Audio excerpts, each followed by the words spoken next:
பாலடி வாழ்க மகாகுரு அகத்தியர் திருவடிகள் போட்டு. வணக்க மக்களை, நான் சிவா. பாத்தீங்கன்னா கழுகுகள் எடுத்துக்கோ. கழுகுகள் எப்பயுமே மற்ற பறவைகளோட சேரும். அது எப்பயுமே உயர்ந்துதான் பறக்கும், ஆகாயத்துல பறக்கும் பயங்கரமா. அதாவது கழுகு கீழே வரும்போது காகம் அதை டிஸ்டர்ப் பண்ணும். அப்படி டிஸ்டர்ப் பண்ணும்போது அதை கவனிக்காது கழுகு வாட்டில் அது வேலையை பார்த்துட்டு போகும். ரொம்ப டிஸ்டர்ப் பண்ணிச்சுன்னு வச்சுக்கோங்க, அது என்ன பண்ணும், அது உயர்ந்து போகும்போது அந்த காக்காவால மேல மூச்சு விட முடியும், மயங்கி கீழே விழுந்து. அந்த மாதிரி நம்ம இந்த இலக்கை நோக்கி நம்ம போய்கிட்டு இருக்கோம். ஈகிள்கிட்ட இருந்து நம்ம கத்துக்க வேண்டிய நிறையா இருக்கு. அது என்னென்னன்றதை நான் வீடியோவில் ஃபுல்லாக சொல்றேன். அதுக்காக நம்ம வீடியோ ஸ்கிப் பண்ணாம பாருங்க. அதுக்கு முன்னாடி நம்ம சேனலை சப்ஸ்கிரைப் பண்ணாங்க, சப்ஸ்கிரைப் பண்ணி வச்சு பெல் ஐக்கான் தொட்டு வச்சுக்கோங்க. வாங்க இப்போ வீடியோக்குள்ள போகலாம்.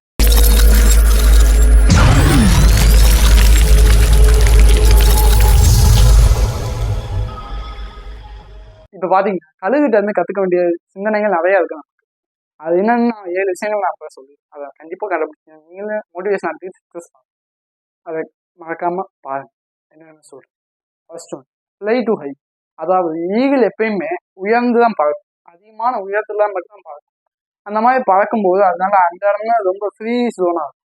அந்த மாதிரி உயர்ந்து பறக்கும். அந்த மாதிரி தான் நம்மளும் நம்ம வாழ்க்கையில எப்பயும் உயர்ந்த சிந்தனைகள் கொண்டு நம்ம அதிகமான உழைப்பை வச்சு உயர்ந்துதான் உயர்ந்து இருக்கோம். அப்பதான் நம்மளால சாதிக்க முடியும். இதுதான் முதல் விஷயம். ரெண்டாவது ஈகிள் விஷன். அதாவது ஈகிள் விஷன், ஈகிள் எந்த தூரத்துல ஒரு இப்போ ஒரு 5 கிலோமீட்டர் தள்ளி இருந்தாலும் அந்த இறையை கரெக்டா பார்த்து அவ்வளவு தூரத்துல இருந்து அப்படி பார்க்கும். அந்த மாதிரி அதுக்கு அந்த விஷன் இருந்து கரெக்டா அதை பிடிச்சிடும் அந்த இறைய. அந்த மாதிரி கூர்ந்த கவனம் இருக்கணும். இந்த வேலை செய்யும் போது நமக்கு கூர்ந்த கவனம் வச்சு அதுல சாதிக்கணும். இதுதான் ரெண்டாவது விஷயம். மூணாவது விஷயம், ஈகிள்னா எப்பவுமே பயமே கிடையாது, ஃபியர்லெஸ். அதுக்கு தைரியம் தான் அதுக்கு இருக்கணும், பயமே கிடையாது. எப்பயுமே பயம் இல்லாம பயங்கரமா போராடும். அந்த மாதிரி நம்ம பயப்படாம மனதைரியத்தோட இருக்கு. அடுத்து நாலாவது, ஈகிள்ஸ் வில் பவர். அதுக்கு மனதைரியம் ரொம்ப அதிகமா. அது சில மழை பெய்யும் போது சில பறவைகள்லாம் ஓடி ஒளியும். ஆனா ஈகிள் என்ன பண்ணுன்னா பயங்கரமான உயரத்துக்கு மேகத்தையும் தாண்டி மேல பார்க்கும். அதனால அதுக்கு ஆபத்து ஏற்படும். அந்த மாதிரி பயங்கரமான உயர்ந்த சிந்தனைகளும் மன தைரியமும் வச்சுக்கணும். அடுத்து அஞ்சாவது, நெவர் ஈட் டை. அதாவது அது உணவை அதுதான் எடுத்துக்கும். மற்ற எதுவும் சாடிச்சு போட்டதா அது எடுத்துக்காது.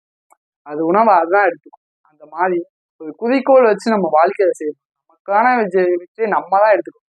மற்றவங்க யாரும் நம்ம கொடுத்து நம்ம ஜெயிக்கணும்னு அவசியம். நமக்கான வெற்றி நம்ம தான் போராடி ஜெயிக்கணும். அதனால இது ரொம்ப முக்கியமான அஞ்சாவது. அடுத்து ஆறாவது என்னன்னா, ஈகிளா வெல் ட்ரெயின். கடினமான சுச்சுவேஷன்ல கூட ஈகிள் தானே பயங்கரமா வச்சுக்கும். அதாவது ஒரு அதோட கூட்டுல முள்ள வச்சுதான் அது கூடு கட்டிடும்.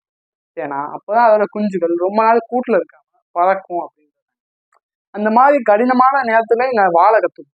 அந்த மாதிரிதான் நம்ம வாழ்க்கையில நம்ம கடினமான சுச்சுவேஷன் ஏத்துக்கிட்டு நம்ம கண்டிப்பா போராடி ஹார்ட் ஒர்க் பண்ணி போராடி நம்ம ஜெயிக்கணும். ஓகேவா? அடுத்து ஏழாவது என்னன்னா, ஈகிள்ஸ் ஆர் வீக் வெயிட். அது தானே மறுபடியும் வயசான கழுகுகளை என்ன பண்ணும், நகங்கள் பெருசா வளர்ந்துடும், ரெக்கைகள் பழுதாயிரும். அந்த மாதிரி நேரத்துல அது ரெக்கைகளை பிச்சு நகத்தை பாதைகள்ல போய் மூடி அது அதிகமா டேமேஜ் பண்ணும். அப்படி பண்ணோன்னே அதுக்கு புது புது ரெக்கைகள் புது நகங்கள்லாம் வரும். அப்போ அது மறுபடியும் வீக் ஏற்படும். அந்த மாதிரி தான் அதுக்கு இருந்து கத்துக்க வேண்டிய விஷயம்.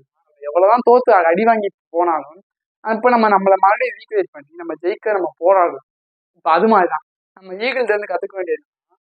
நம்ம எவ்வளவுதான் கஷ்டப்பட்டு தோத்தே போனாலும் அடுத்த வாட்டி நம்ம ஜெயிக்க நம்ம மறுபடியும் ரீக்ரியேட் பண்ணி நம்ம அதுக்காண்டு போராடணும். போராடினா மட்டும்தான் நம்ம ஜெயிக்க முடியும். அதனால இந்த 7 விஷயத்தையும் ஃபாலோ பண்ணுங்க. ஈகிள்கிட்ட இருந்து கத்துக்க வேண்டிய இந்த 7 விஷயத்தையும் கடைபிடிச்சிங்கன்னா கண்டிப்பா உங்களுக்கு சக்சஸ் கிடைக்கும். மறக்காம நம்ம சேனலை சப்ஸ்கிரைப் பண்ணி வச்சுக்கோங்க. பெல் ஐக்கான் வந்துட்டு ஆல் நோட்டிஃபிகேஷன் கொடுத்து வச்சுக்கோங்க. வீடியோ பிடிச்சிருந்தா லைக் பண்ணுங்க, உங்க ஃப்ரெண்ட்ஸ்லாம் மறக்காம ஷேர் பண்ணுங்க. இந்த மாதிரி நிறைய யூஸ்ஃபுல்லான வீடியோஸ் போடுவோம். வீடியோ இருக்கு, அதை போய் மறக்காம பாருங்க. நன்றி, வணக்கம்.